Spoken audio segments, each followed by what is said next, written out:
Welcome to episode 160 of Star Wars and Scotch. It's Tim, it's Kevin, and we're here on this fine Wednesday morning in February. Gonna jump into things and kind of a bit of news pieces and a few things here and there and catch up. But how you been, Tim? Not bad. It's been a little bit since we've last done an episode. Yeah. Went to Hollywood Studios with the Lupos. Yeah. Built a lightsaber with Kyler, which was really cool. Getting to do the lightsaber build experience with Kyler was really, really neat. And what kind did he make? He made a nature. Was it Force and Nature or Nature and? It's really Jedi. It's like Nature and Peace or something like that. But he during the Kyber crystal selection period, I told Kyber, I was like, okay, you're gonna pick your Kyber crystal now. Like, you've got red, purple, and green and blue. Which one do you want? Red. I'm like, are you sure your lightsaber hilt is like a Jedi hilt? Like blue or green, maybe even yellow. Red.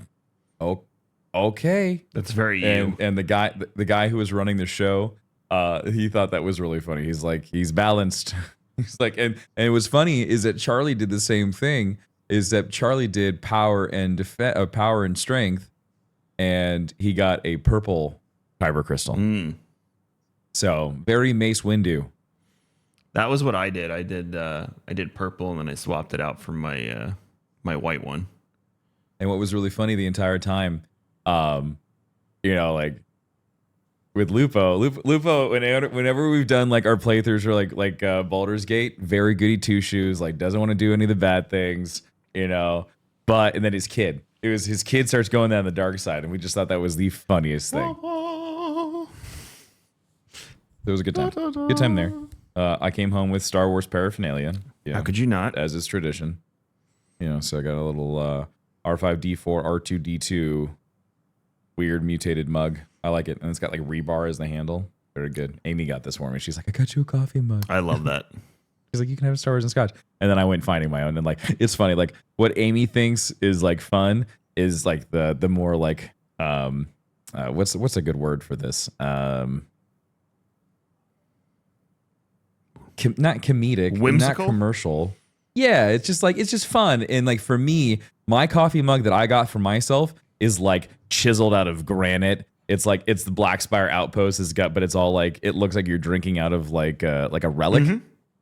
Yeah, so like it shows you the difference between Amy and I when it comes to like what like our decision making when it comes to purchasing gifts for each other. My aunt got me one that says "May the 40s be with you" for my birthday. I would never drink out of that. I do from time to time. And then I told Danielle I want the one that when it's the High Republic one, and it has all the lightsabers with their hands. Yeah. And when you drink, the heat makes the lightsabers go up. Makes the light. That's good. I like that. So I told her I want that one. So maybe for Valentine's Day I'll get that. See, like I'm like a mix. Like I like some like gag gif coffee mugs, but like I have a style. You have an aesthetic. I have an aesthetic. I have a vibe. Yes. Tim does. Speaking of coffee, you guys should head on over to kingscoastcoffee.com. We're going to be switching up our winter wave. We're getting ready to go into Valentine's Day. Yeah, so be on the lookout for something from. I'll see if they announce it. God, I hope it's the Heartbreak Reserve. It's not Heartbreak Reserve. I'm going to flip a table. It's the Heartbreak Reserve. Oh, I'm flipping a table. It is. No, it is. It is. Oh, it is. Okay, thank God. Tables are saved. No. Beans were. Guys, per the usual, this is no secret now. We've been in business for over 6 years. Every Valentine's Day, we won't do that again. We won't do the chocolate-covered espresso beans. Sorry. That was really we won't do the chocolate-covered espresso beans again. I know, that was hell. If you bring that up to Pete, his eye literally starts twitching. Hey, guys, if you were wondering, chocolate, normal, just chocolate, when it's melted down and then, you use it to cover espresso beans, that chocolate's melting point stays the same. It doesn't change. And so when it goes shipping through the mail in sometimes probably 200-degree trucks, as it goes, or in an airplane, there's some heating and cooling that happens. And we learned. Yeah.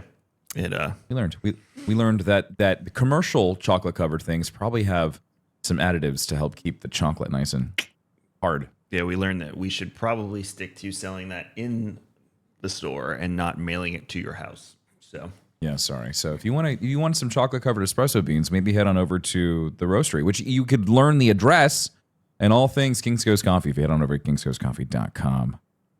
Get yourself some delicious roast to order coffee today. There you go. And GCX tickets are available, so make sure you head over to gcxevent.com/tickets. Announcements, as we said, will start rolling out in February as to who's going to be there, what's going to be going on. And then all the way through the summer, you'll see like vendors and exhibitors and activations. But we're going to start with creators since that's really the lifeblood of our event at this point. So you start seeing some creators. And I bet you can't guess the first ones. Yes, you can. That will be announced. So gcxevent.com. Who is it? Who? Yeah. Probably you would be one of the first ones we'll announce. This is a terrible time to tell you that I'm taking a birthday cruise that week. Oh, crap. Oh. Yeah, Kevin said that load-in was my birthday. And I said, damn. Hey, we did my birthday last year, and now we have all agreed. It's my turn? Well, I guess Ben's is next year. Do it GCX. We'll do it in September. No, we'll never do it because Ben's is usually the weekend of game release hell. Yeah. Last year was my birthday and Sam's birthday, and then this year is Tim's birthday, and next year will be no one's birthday because I don't want to do it in August anymore. So, King GCX. You heard it there, folks. You heard it from Kevin himself. We're not doing it in August ever again. I want to do it before our birthday, so I get it out of the way. Dude. Like this year, I'm going to have like so much anxiety for my birthday. So you're going to have so much anxiety on your birthday. So hey, Tim, what do you get for your birthday? Some gray hairs. Work. So. Yeah, no. All right. Quick little stopping from the kiddo. I love you. I'll see you later. You want to say hi to Star Wars and Scotch? Oh, you're fine. Hey, you can say hi to Star Wars and Scotch. Yeah. Hi. Hey, Kyler. All right. Hi, Kevin. Oh. What are you doing? We're doing Star Wars and Scotch. And, what game are you playing for Star Wars and Scotch? We're going to talk about Star Wars. We're not going to play any games. Oh, I need to talk about a little. You want to talk about Star Wars? Yeah. Oh. Well, Kevin and Daddy are going to talk about Star Wars. Yeah, but I want to talk about it too. Okay, well, maybe we'll have a Kyler Talks About Star Wars episode one day. Yeah, but all right. I need to talk about it. Okay, well, how about when Daddy's streaming later, you can come tell us about it, okay? Oh, okay. But Mommy's got to get out of here. Oh, okay. All right. See you later, buddy. I love you. Love you. Bye. All right. We can just cut that up. He was really ready to talk about. We're leaving that. He was ready to talk about Star Wars. He was so ready. He wanted to tell you about whatever it was. I was gonna say, what's his latest like interests in Star Wars? He likes double-bladed lightsabers. Who doesn't? My boy. Say who doesn't? That's like everybody likes that. I mean, like this. Yeah, it's just a gimme. Like, who doesn't like a staff lightsaber? I was in the theater when they debuted that, and everyone shrieked because of the way he held it. Well, yeah, because the only time he ever saw his lightsaber, he only used single blade. He was on Tatooine. Mm-hmm. When he tried to kill Anakin and could have... It would have been such a great ending. Fixed all the problems that were coming in the universe. But then we wouldn't have the Hayden Christensen that we have right now. So. I know. You know. Anywho. Survivor won a Grammy. Really? Yeah, Survivor won Grammy for best score soundtrack for video games and other interactive media. That's wild to me. I'm surprised. What other games were in the runnings for that? Order faced stiff competition as it was nominated alongside Stray Gods, the role-playing musical, God of War Ragnarok, and Call of Duty Modern Warfare 2. Okay. So Call of Duty, garbage. I have no idea what that other one was, but God of War 100% was an amazing soundtrack. I'm really surprised that beat Jedi Survivor. I mean, if you want my personal opinion, all of award shows are just handpicked. There's no voting or anything like that. Eminem said it years ago, so I'm on his side. Jay-Z said it last night. Oh, did he? I didn't see that. Jay-Z said, some of y'all don't even belong in these. I love it. He goes, I'm sorry. I tell the truth when I'm nervous. I don't even watch the Game Awards. I just watch the trailers the next day because the Game Awards, I'm going to say it, it's a gigantic farce in my opinion. It is. Yeah, it's just a big billboard. It is turned into a massive billboard for game companies to advertise their content. When they stiffed Jedi Fallen Order because it fell in the limbo time. Yeah, because the game came out a little too late. And then it wasn't nominated the following year. Yep. I was like, I'm done. Yeah. I'm done. But yeah, I'm not really an awards show. Yeah, person. unfortunately, Keighley has kind of turned it into the Kojima fan fest. So, like, as much as I love Kojima and I love the work that he's done, you can tell there's a lot of favoritism when it comes to the award show. So, yeah, no, it is, and there's nothing wrong with Kojima, and it's his show. I mean, like, at the end of the day, it's Jeff Keighley's show. He can run it however he wants. But it's just funny because Kojima is he's Kojima. He could have easily have his own show because Kojima could have his own show. And it'd be. I would like him to make something in the world of traditional media that's not a video game. I would like to see a Kojima like. Well, he's working with Peele on the horror video game, but I think he understands that the video game medium is the best way to tell a story within the worlds that he likes to live in. He lives in these weird sci-fi worlds that you really can't pull. I mean, I guess you can pull off now, but I still think he likes to tell, especially after playing Death Stranding. And Death Stranding to me is still one of the best video games I've ever played. And Death Stranding, it is all about feeling the story, not just watching the story. He wants you to be really in it. And I think that's just the kind of storytelling that he enjoys. But I agree with you. I think a Kojima show or a movie could be really interesting. I just think we already have those. They're just in video game format. Yeah. I could. My Kojima, I didn't play Death Stranding. It just didn't. Metal Gear? Did you play any of the Metal Gear games? I played most of the Metal Gear games. That's where I was going. Which one was PS1? Was that Metal Gear Solid 2? The first one? 2? I can't remember. Crocodile. Then they went to PlayStation 2. The one where the game, at least 1 and 2. The one where the game was trying to trick you and like turn it off your console and all that. Yeah, that was when you play Psycho Mantis. Oh my god, that's one of the best games I've ever played in my life. Yeah, he would read your memory cards, and he would like read the games they're on and stuff. It was wild. Yeah, that I don't even think you don't get that level of interaction. No, especially in a single player because experience. again, that allows the player to connect to the video game in a way that you would never have it anywhere else. Which you can't get that level of connection in a show or a movie. They don't break the fourth wall. So let me. But a video game can break the fourth wall and interact with the player itself as well. Let me take a little bit of a left-hand turn here. So it's not really Star Wars, but I do want to ask Tim this question. Do you think, now that we are in the era of live service in survival games, all because Destiny had success years ago, or at the end of the development cycle of all the people that were like, look, I can do that too. Will we ever get a return now to the single player experience being on level with the God of Wars and the, those few little sprinkles of joy, Jedi Survivor, Jedi Fallen Order that we've had over the years? Because if you remember when we were younger, I mean, you had your pick of the litter in a single player, like really immersive, incredible experience. I remember the first time I played Morrowind, it's like burned in my memory. First time I played Oblivion. Sure. Even the Arkham series, if you go back just a few years. Do you think we'll get back to that now that it seems like the live service model is not, it's like feast or famine is the way I'm seeing it. Yeah, it's definitely like we got to a point last year where I think it was right around the fall time where like everything came out. I was like, holy crap, everything. It just October was full. There were so many games to play, and there was a handful of just banger single player games. It's just, to your point, it really is feast or famine. It's like you don't get that until a certain point in time, and they're not all coming out at once. Like I'm excited for more of the Dark Picture anthology games. Like, I wish we had more of those, but these productions, they cost so much. They take so much time for all the mocapping. We're still getting caught up on the pandemic games that were like either coming out before or they were getting worked on during. They're just now starting to see the light of day. So, but look at the disparity between what just came out. You have Suicide Squad, Kill the Justice League, Rocksteady, reputable AAA studio. Let's level.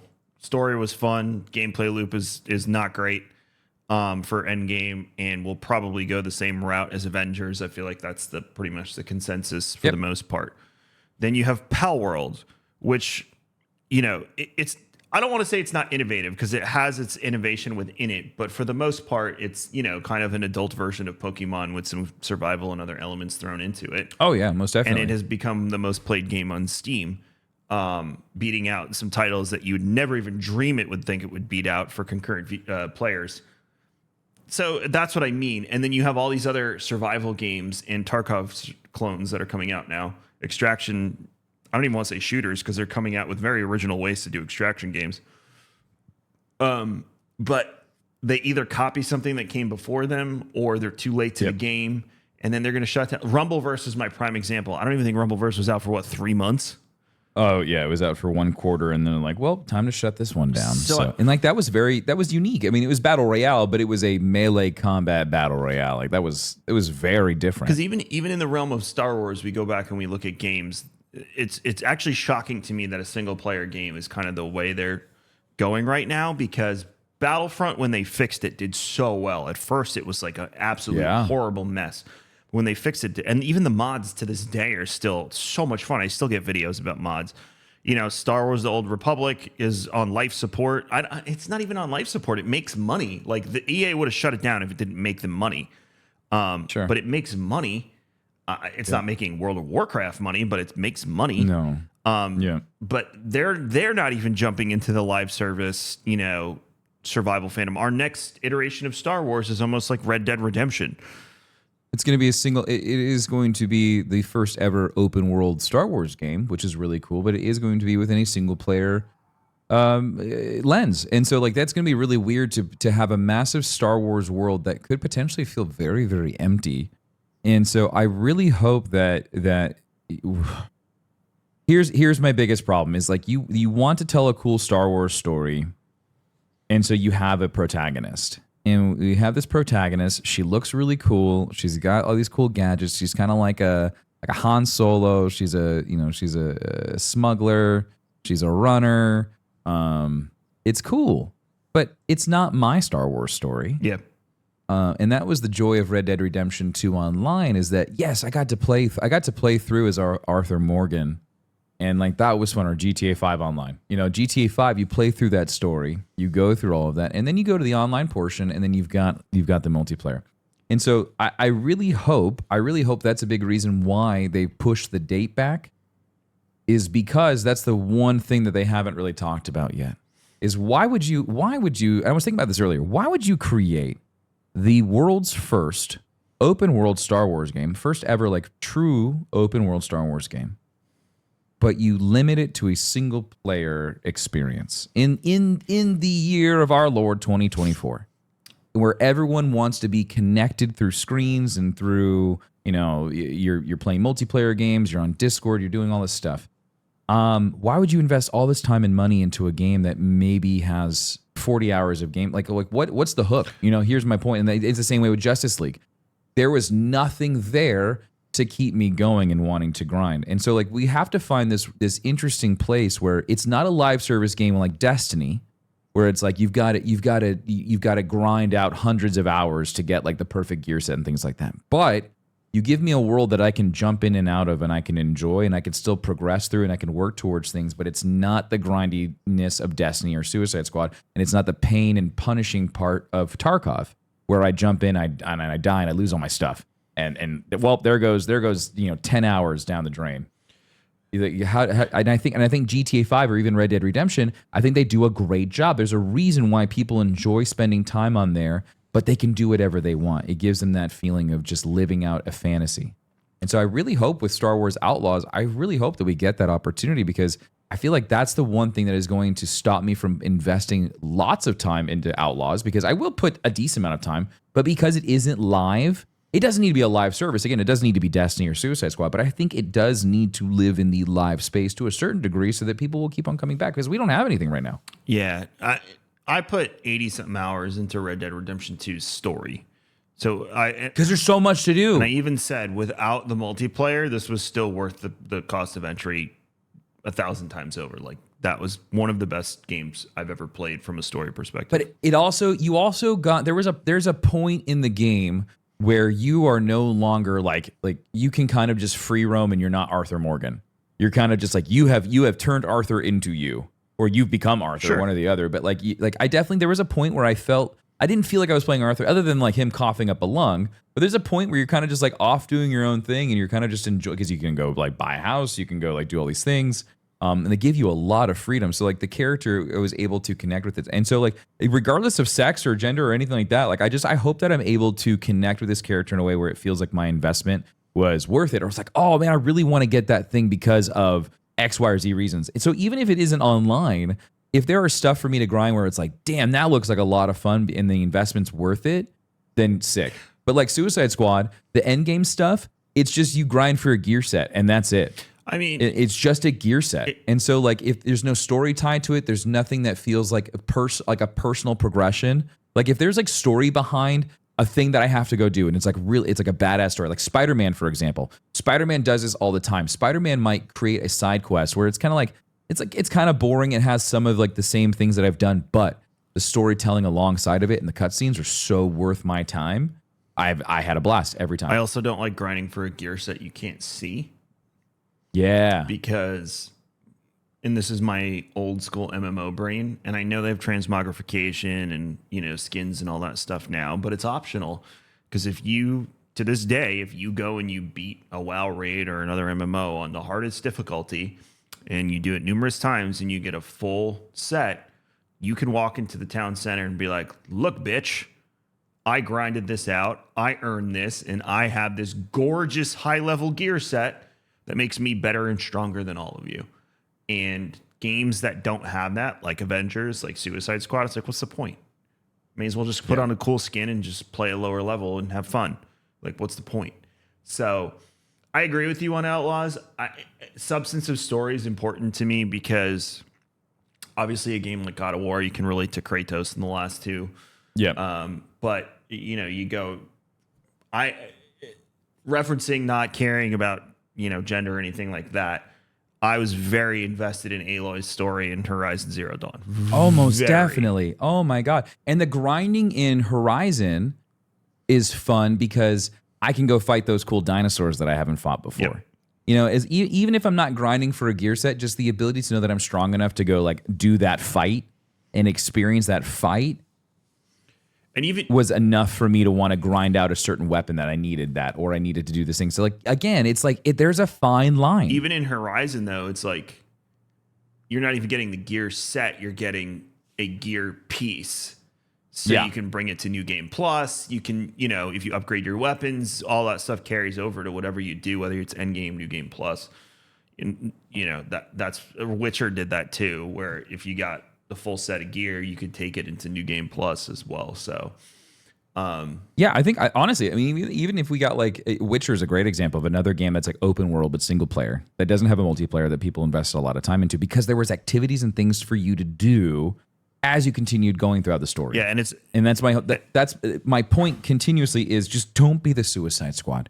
Don't be these live service games where it feels like you're playing Destiny and you're doing patrols all the time. Yeah, make it feel like it's worth my time.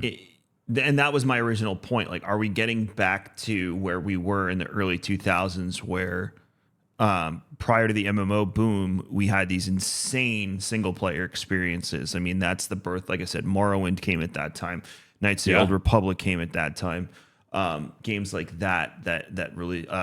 After that was, what was the other one that wasn't Star Wars? Jade Empire was the other BioWare game. You could even think about like games like Fable. Oh my God, Fable 1 was, you know, such like we could bring up Fable. I mean, like I'm trying to like Kevin, we grew up in a time where single player games, because the internet wasn't fast enough. And the internet wasn't fast enough, but technology was at a place where we could live in these big worlds, and we devolved. We have devolved from that point because it was easier to print money on something that was just a lot easier for people to plug into and just. But grow. I don't think it's easy anymore. I think that's what I'm getting at. I think we're reaching the plateau. Because I think everyone's expectations and everything are so high. The amount of like things that people can pick out of a game, they're like, I don't like that because of this, and you're like, oh my God, like the game would literally have to be like everything for you to enjoy. And so, yeah, I think gamers have definitely reached a point. I think developers have reached a point, and publishers are at a point where they're just like, if it doesn't print me X amount of dollars in the first 24 hours, it's a failure, pull the plug. Yeah, and I'm at the point where I'm going to finish Suicide Squad for the story, but like I'm going to put it down and go back to whatever other game I want to play that day. You know, it's not like, and most of those games that I play consistently are probably 10 years old now. Which is mind blowing. Because I'm comfortable in them. I've spent time in those universes. I want to, complete. They keep updating them. I pay them to update. They update them, and my characters can continue their epic journey. Like that's how it is. And it also scratches the itch between a hero story like a Red Dead or Horizon Zero Dawn or something versus I'm the character. It's the person I created. Even in World of Warcraft, if I have multiple ults, like in Star Wars The Old Republic, I think I probably have 18 characters at max level. That's gross. It's disgusting. I shouldn't, but I do. Because it's also a mindless game. I don't have to sit there and like be fully immersed because I'm playing the story for the 20th time. But my goal is I want a cool lightsaber hilt. I want to grind for, and get this crystal. I want, that's kind of the feeling is I want my Star Wars power fantasy. So I have to do X, Y, and Z to get there with this character. And then when I'm done with this Sith, I'm going to go do that same thing, but on a smuggler and make him look and feel and act the way I want to. So you and I are very different gamers. Yeah. And that's okay. But and that's fine. We agree on one thing is that the single player experience, it's like the creme de la creme of gaming. Like oh yeah, for sure. Yeah, where I will mentally check out if I have to grind like X amount of hours for just like a thing that doesn't matter to me, that I just don't care about. But if it's impactful enough for me to have an emotional just pulls on my heartstrings just a little bit, I'll fully invest it. Yeah. I mean, I like Fortnite a lot, but I get really tired of playing it by myself. So if I don't have friends to play it with, or I'm not playing it with my son, I'll. Oh yeah, for sure. Oh yeah, because it's a multiplayer experience for a reason. Mm-hmm. Mm-hmm. We're gonna take a quick break. We'll be right back. We got a few more things to talk about. We'll see you on the other side. Welcome back. As Tim is seething over trying to get his hands. I've tried so hard. I just tweeted. All right, if you're listening to Star Wars and Scotch at any point, head on over to my Twitter if you can, @Darkness429, and just comment on the tweet that I made to Star Wars Unlimited by FFG. Please. All right, just let them know how much you love us, and Star Wars and Scotch is great, and how much of an addict Tim is to magic. Yep. I would love for Kevin and I to play this on stream and do a podcast episode of us playing. I'm all in. Star Wars Unlimited. All in. Just comment it and tell them they're missing out. Tell them they're missing out on not including us. So just go. Well, Mandalorian's making its way to Rocket League, Tim. You're going to be able to get Rocket League or Mandalorian-based skins in Rocket League.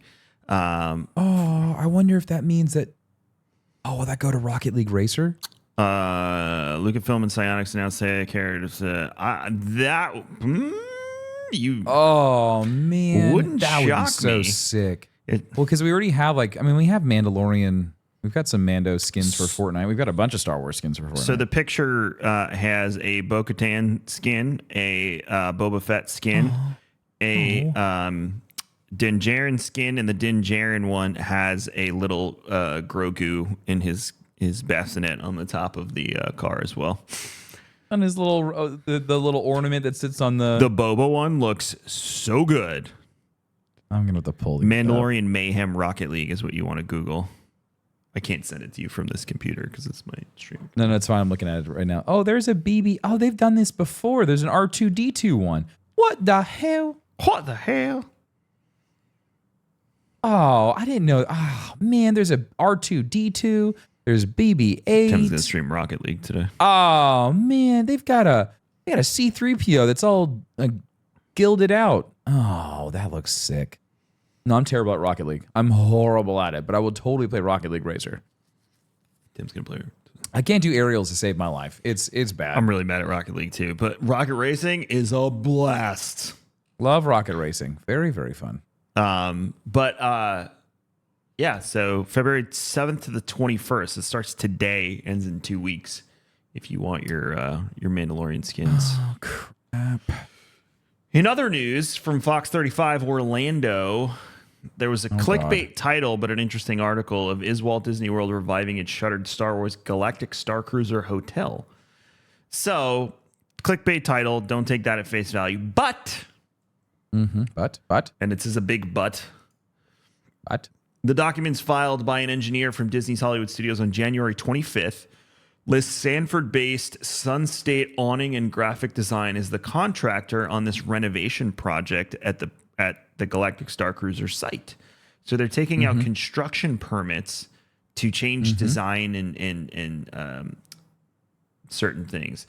Now, the biggest piece of this is while the theme park has remained tight-lipped about any potential revival of the resort, Disney Parks chairman Josh DeMero told The Points Guy last summer that something is brewing. We did cover this, although he didn't share any more details. No hints yet, but something will happen. So Disney knows what they want to do with this space.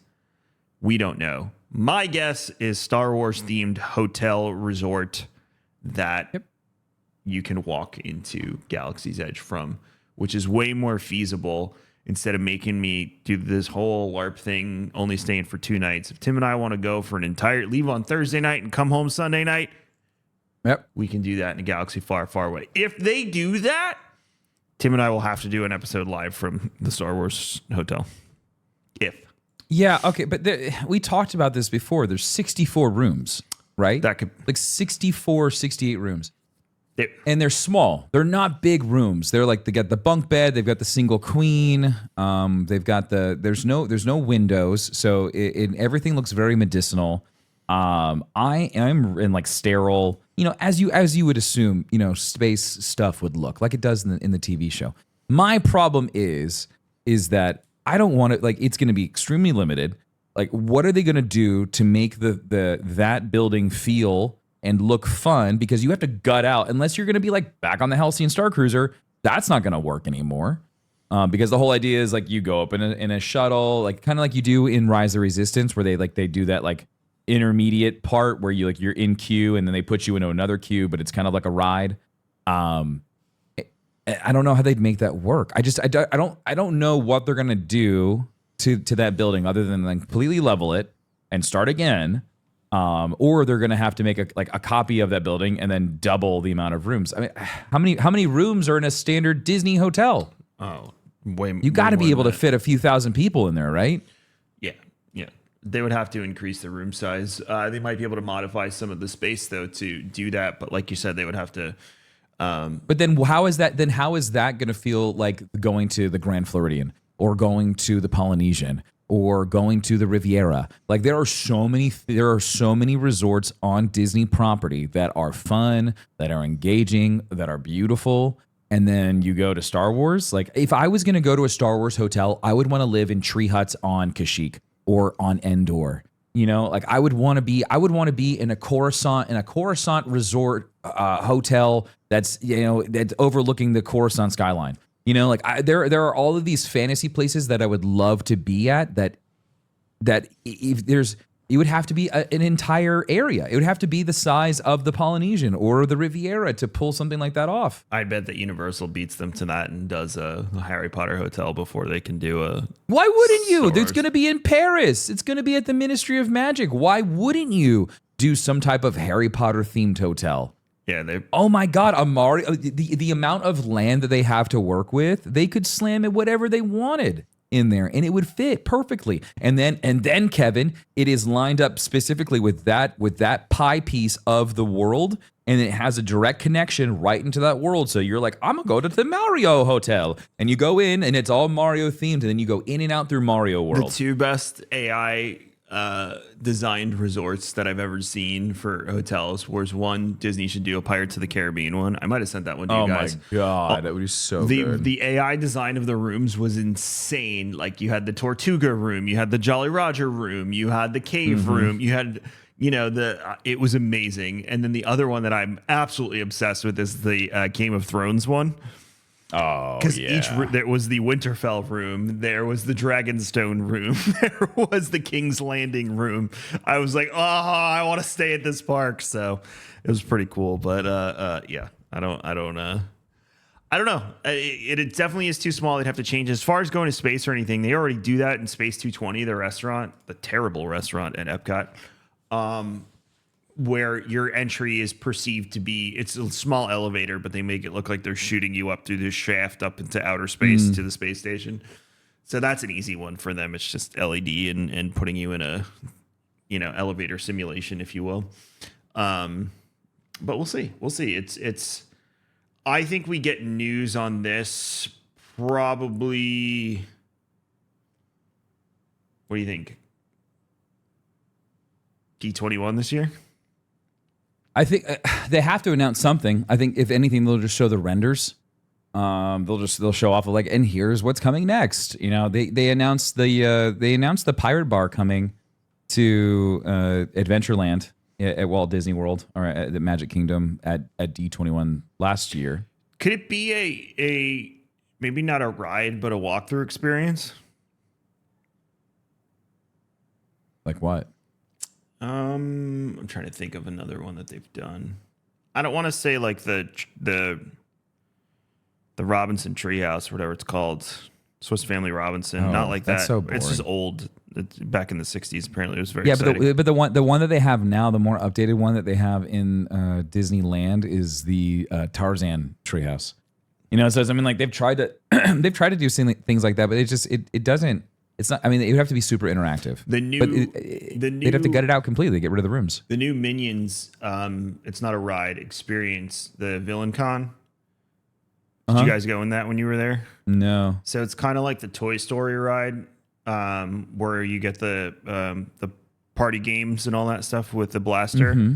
So you get this blaster, but you stand on a people mover belt.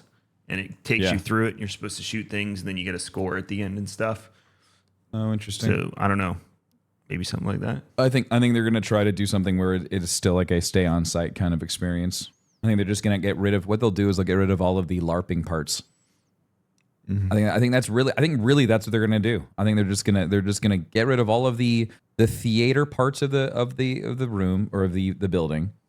And they're just going to try to fill it with people. If they can do that and keep the immersion, I will stay there. They would have to they would have to improve the immersion. But then you're going to be fighting against 63 other potential people to try to get a spot. We don't know if they're going to, extend it, make it bigger. Who knows? I feel like this is Disney's way of trying to put a Band-Aid over a big F up. And I don't like it. Oh, I mean, that's 1,000%. Like they understand they made a boo-boo instead of just eating it and just actually trying to come up with something that would be awesome for the Disney branding. They're trying to quick patch it. They need to do something because Universal is bending them over and spanking them on the ass right now. Like I agree. After the Epic Universe announcement, Disney should be embarrassed as to the progress they've made compared to the progress that Universal is making on them. And once Mario shows up at Universal here, all of a sudden you have another very extremely kid-friendly activity and very popular one. Keep in mind, my kid loves Mario now. Kyler loves Mario. When we took the break, I just checked on my daughter, and she is playing, what did I say? Mario Mermaid cruise ship in her room. Something like that. Or something. Mm-hmm. So, like, Mario is I think it's the best-selling animated movie of all time. I think it beat Frozen, if I remember correctly. Correct me on that, Chad, if I'm wrong. But once you introduce Mario in Orlando, there are choices for families. There's choices now, but even if you have kids Tim and I's age, there's not a lot for them to do at Universal. The water parks are great for them. Volcano Bay, but Disney has water parks too. So what's my reasoning for going there? Our kids, the old comic book land, for us it's nostalgic, but our kids have no idea who any of those characters are. We walked through that. We went to Universal Studios as well, and that was rough. Like when it first opened, and I was like 10, like that was cool. Like I that was when all of the old cartoons were coming back in live action. So like I had watched the Dudley Do-Right movie that had Brendan Fraser. Brendan Fraser was Dudley Do-Right. The Rocky and Bullwinkle had a live action show. All of these. So like for me, like I grew up watching the Jetsons. I grew up watching all of like those old cartoon shows that my parents watched. So like that was okay. But Kyler has no idea what any of this. He has no idea who Popeye is. Betty You walk Boop. through. You walk through the Marvel superhero area, and it feels so outdated, and it just feels so awkward. Like that whole section is going to get gutted, I'm sure, because I'm sure they understand and realize that it's not resonating with the audience. So I would assume once the Epic Universe area is done, they're going to come back to Islands of Adventure, and they're going to beef that part up because Islands of Adventure hasn't been touched. Universal Studios has been touched. And Islands of Adventure over on like Jurassic Park and Harry Potter side, but the original stuff hasn't really been touched all that much, like in the beginning of the park. Yeah, I mean so it'll be interesting to see what they do there. The last, I think, new addition to Islands of Adventure is maybe Kong. No, to Jurassic Park, the Velocicoaster, which is apparently closed down indefinitely. So Indefinitely? apparently, Is it too dangerous? I don't know, but I couldn't get on it when I wanted to go. So it looks awesome. I just got a it video looks of somebody so on it today. cool. Oh, all right. Well, that sucks if it is. I hope it's not. We can ask our friends and see. Yeah, I don't know. Amy told me, she's like, did you hear about Velocicoaster? I was like, no. She's like, they opened up the park and just didn't open the roller coaster. Interesting. I'm like, oh, cool. But yeah, I mean, like, if they're smart because their relationship with Warner Brothers, they wait out Six Flags and get DC in there. Oh yeah, and they're redo, and they have the Jurassic Park water flume ride that's closed right now. They're redoing that entire area, so it's just like Universal is pumping money into their parks hardcore right now. I will say that Dudley Do-Right Falls in the summer is one of the best rides in Universal. Oh, for sure. But you because it's hot as hell outside. You could just re-theme it. Popeye's the same way. Oh yeah, I'm sure you could. Most definitely. Popeye's that's what they did. That's Rapids ride, right? Oh yeah, it's when you're in the big donut and you're just spinning around and getting whiplash and there was people doing that in the dead of winter when I went during Christmas, which is horrifying. I can't believe people do that. Disney, they changed. Speaking of like putting like new cover paint and things on old rides, they completely converted the old Splash Mountain. Splash Mountain is now Tiana's. Ooh. Six Flags' agreement with DC and Looney Tunes ends in 2027. Oh, interesting. Yeah, that'd be Epic Universe opens, and then because the rumors I've heard is Simpsons will become Pokemon after Epic Universe, because they probably want to give that back to Disney. Could you imagine the Back to the Future building getting turned into a Pokemon gym? Oh my god! I have actually heard rumors of the Simpsons ride getting turned back into Back to the Future. Back to the Future? I heard that too. Oh my god, I would hurt. Which would be hilarious. It would be so funny. Physically, I watched an entire video the other day of someone on the ride, and the nostalgia was so crazy, Tim. I'm a lot of that stuff, even the actual movement in the car. I think all they did was just they just reshot. They did. They just put a new in it, but they kept all of the movement the same. There are parts where I'm like, I remember this being the T-Rex when you're inside the car with Biff. So that would be really funny if you went back, and that could be the whole thing, is that they went back in time and brought back the ride. Yeah, I love that. I love Back to the Future. That and I wish they would bring Jaws back, because Jaws was just the best ride there. Well, they can. It's Fast now and Furious. that's where. No, Jaws is Harry Potter.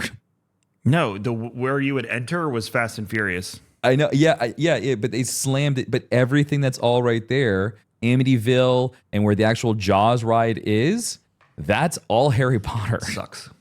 It's wild. Jaws was the best ride. Such a great ride. I love the grenade launcher. If you had the tour guide, your guy would just pull a grenade launcher out of the tour boat. He's like, I got this. Like, where did that come from?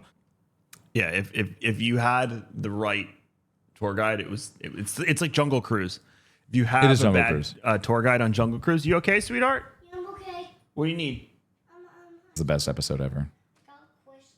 We're dads, just so you all know. What's up? Mm-hmm. So who's talking to you? Tim, can you give me 5 more minutes? Yeah. Is that Kyler's dad? That's Kyler's dad, yes. Yeah. Hi, Julesy. So can we go to his house? Will you make a plan? We'll make a plan to go to his house, yes. Yeah. This is what our kids do. I have to tell. So I'm just going to tell the audience this. So Kevin and I, we took our families to brunch, and they hung out and stuff. And Kyler and Jules, they've grown up together. And we're sitting down and ordering, and Kyler has gotten to the habit of ordering for himself. He likes to order for himself. It's just something that he loves to do. So he asks the waiter, "Can I have my apple juice, half water, half apple juice?" And he puts his hand on Jules's shoulder, and looks at her and goes, "What would you like?" And I thought it was the cutest thing ever. And then the icing on all of this was we put Kyler down for bed. And he starts crying, Kevin. I didn't tell you this. No, you didn't. didn't. He starts tearing up, and I'm cuddling him, and we're doing the whole bedtime routine. I go, "Buddy, what's wrong?" And he mumbles. He just goes, "I miss juice." I was like, "What? I miss juice." It's so sad. What?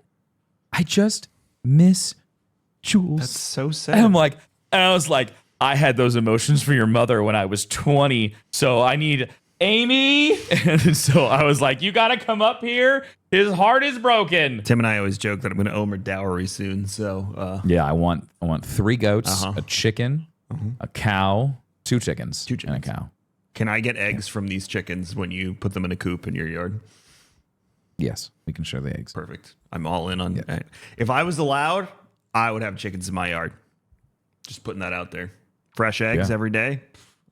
It's been such a weird episode. It is. Before we get out of here, though, let's touch on the TCG, Star Wars Unlimited. Also, real quick, just I'm going to put a pin in this episode. We never talked about Carl Weathers dying. I was going to give him a little nod at the end. Oh, okay. But we could talk about it. I wasn't sure we were going to bring that up. That came out of left field. I was not ready for that because there was no indication that he was passing. Yeah. It sucks that we'll never get Grief Karga again, and he's not like a character that they need to like recast or, I'm sure he will be honored when whatever the next iteration of Mandalorian comes out. It's just I grew up with Rocky. Rocky was one of the movies I would watch if I was homesick from school. We had it taped on a VHS. So Rocky 4 was probably my favorite growing up. So I got to watch Carl Weathers die over and over and over again. But as I got older, I really gravitated towards Rocky 1 and 2 because the story just is better. It's a really good story, yeah. So, I mean, I grew up with that. And then him appearing, my other favorite appearance by him was in Arrested Development when he's the acting coach for Tobias. Yeah, I didn't know that he did that, and I saw the clip. Oh my God, it's so good. It's really good. He looks like he's just fleecing him for money the entire time. And then he just gives him cooking recipes. It's just out of left field and really funny. But obviously him coming into Star Wars universe was such a big deal.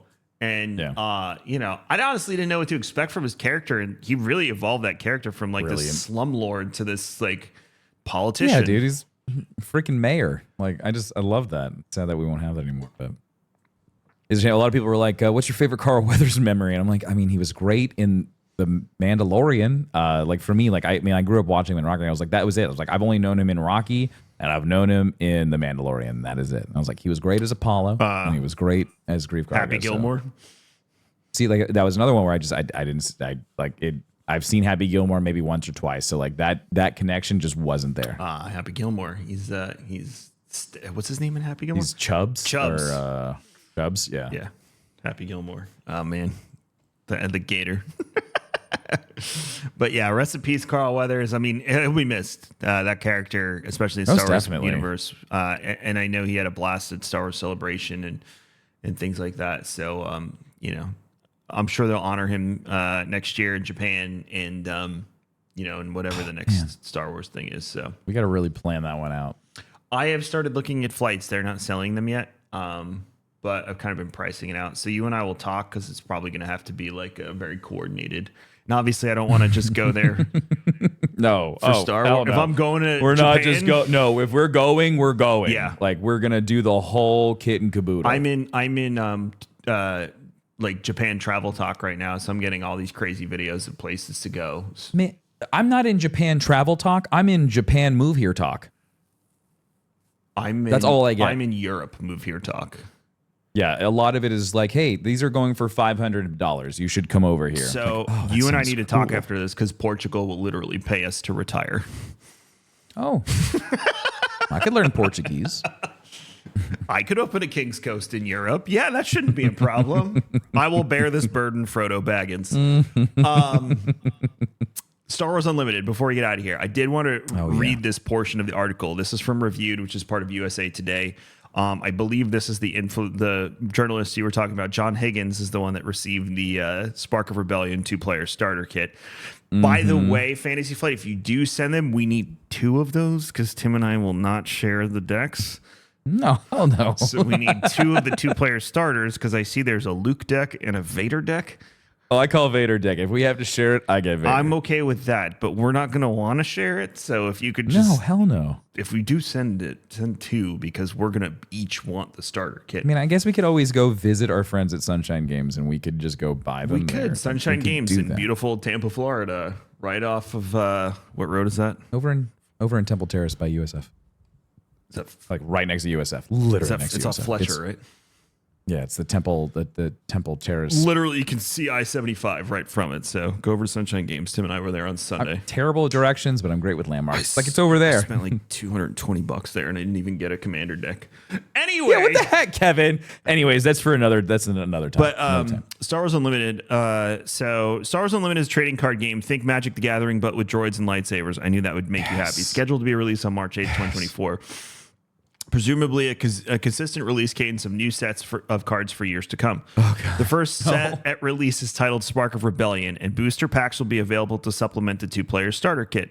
The Spark of Rebellion set focuses mainly on the original trilogy time period, so they are going to jump through time. This also makes me believe that we will get, I'm not going to say non-canon, air quotes for audio listeners, Legends stuff in packs, which will be awesome. Players construct a deck of at least 50 cards, so it's like Lorcana. It's not an exact number 50, like Magic. It's not 60. At least, because in Lorcana you can have up. There's no limit on cards technically in Lorcana of what you can stack in your deck. The only rule is you have to be able to shuffle it in an appropriate amount of time. And battle head-to-head with iconic. So it's only 2-player from what I can read here. The 2-player starter kit comes with everything you need to get started, including 2 complete decks, 1 Rebel with Luke Skywalker as leader, and the Imperial base deck led by his father, Darth Vader. It says spoilers. Alongside the decks are deck boxes to hold the cards, fold-out play mats. Oh, no, not good ones, just the paper ones. A quick start rules pamphlet. There have been Star Wars card games before, starting back with Star Wars customizable card game in the 90s from Decipher. FFG have even released a few Star Wars single box 2-player games of varying complexity, but this is like the first long-term experience where they're we're going to make sets and all that stuff. So, here's the rules, Tim. Okay. Cards are made up of units, events, and upgrades in addition to 1 leader card, so it's commander essentially, and 1 base card. Yep. Players place their base and leader card in their horizontal orientations on the table. The initiative token is given randomly to one of the players. Decks are shuffled, and players deal out starting hands of 6 cards. Mulligans exist. Players. Wait, the starting hand is 6 cards, not 7? 6 cards, and you can mulligan. Players then choose 2 cards from their hand to place face down on the table. These cards become resources and are used to pay for cards during the course of play. There's your lands. This is Lorcana. The game is broken down into rounds that consist of the action phase and the regroup phase, as opposed to the other trading card games like Magic or Lorcana, where each player takes the entirety of their turn before the next player goes. During the action phase, players go back and forth, completing 1 action at a time. That's so cool. Actions available to players are playing card, attacking with a unit, using an action ability listed on a card, taking the initiative token. This can only be... They made a strat... Oh, that's so cool. It's an RTS and a card game at the same time? Yeah, this can only be done once per round or pass. It's refreshing, different way to strategically plan, and helps keep players involved instead of sitting back and waiting potentially many minutes for the other player to complete their turn. Each card is marked. Someone played against a Doctor Who deck, it sounds like. Each card or ability is marked with its cost, paid for with the resources available on the table, and enters play exhausted. Yeah, we know about that. Unless slated on the card. An interesting mechanic in Unlimited is that the play area is divided into 2 arenas, ground and space. Oh, that's so So sick. instead of flying, they made a separate Yeah, arena. but I'm curious though. Do things in space only stay in space, or can you have certain spaceships that can go to land? And units can only be played in their respective arenas, which is marked at the top of the card. Units must attack enemy units within the same arena during combat. Oh, that's so cool. So flyers can't just punch over the top and hit you.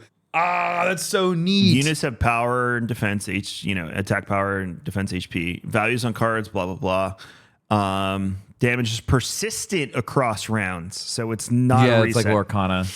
And when a unit's HP reaches 0, units can attack another unit or the opposing base. So you're not attacking each other. You're attacking the base bases. is essentially your mana.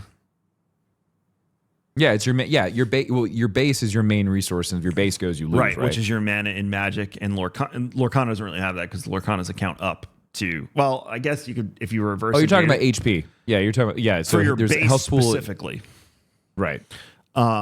Which is marked with the indicator tokens. In addition, the unit cards like Grand Moff Tarkin and Consular Security Force, there are events and upgrades. Event cards are played, resolved, and discarded. Yeah, we know about those are spells. That's like a spell or Examples are Vanquish for 5 resources that instantly defeats a non-leader unit, or Repair that heals 3 damage from a unit or base. That's what I feel like. Lorcana doesn't even do this that much, but I feel like their like Repair and heal is going to be a big deal in this game. Lorcana does that. It's not like so prevalent though. I guess it just depends on the deck you're playing, because like the one deck that's got Maleficent on it, in Gaston. That one's like an artifact deck, and there's a lot of healing in that one. That one's like give 3 health back. It's just like constantly healing up your guys over and over again. Which one did I use the other night? I think it was Moana, and that's the one I haven't opened up yet. That one is just get your crap out on the table and hit me as hard as you can, because I have that's the one. The Simba one's the same way. The Simba one is just like get big stompy things out. Danielle has the Cinderella one, which has Prince, and he's like the tank that tries to take all the damage while she hides behind him and hits everything else. Anyway, upgrades are attached to a unit to augment it in some way, and stay in play until the unit leaves play. Yeah, that's normal. Some, like Lute's lightsaber, add additional buffs when attached to a specific unit. That's also... Yeah. It's an equipment card. Yeah, and in Lorcana, that's, any Floodborn characters get X with this card. Each player has their leader card. We said that. More leaders will be available in booster packs. At the start of the game, these characters have actions that can be taken during the action phase, as well as epic action when certain requirements listed on each leader are met. The epic action can be taken, allowing the card to be flipped over to its unit side, brought into the arena, and act as a powerful unit.